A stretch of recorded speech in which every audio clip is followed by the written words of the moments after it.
2001 பிரபுதேவா நடிப்பில் வெளியான அள்ளித்தந்த வானம் திரைப்படம் மூலமாக சினிமா உலகில் இயக்குனராக அறிமுகமானவர் தான் எழுத்தாளர் விஜய் அவர்கள். ஒரு இயக்குனரை ஏன் எழுத்தாளராக அறிமுகம் செய்கிறோம்னா, இவர் இது மட்டும் இல்லாமல் 2008 வெளியான வெள்ளித்திரை அப்படின்ற படத்தையும் இயக்கியிருக்காரு.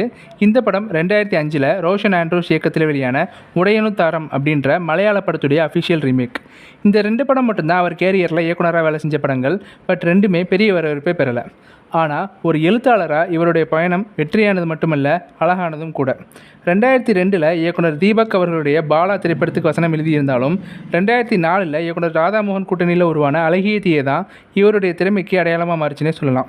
இந்த திரைப்படம் மூலமாக உருவான ராதாமோகன் விஜய் கூட்டணி 2005 பொன்னியின் செல்வன், 2007 மொழி, 2013 கௌரவம், 2018 60 வயது மாநிலம் அப்படின்னு அழகான திரைக்கதைகளாக தொடர்ந்துச்சு.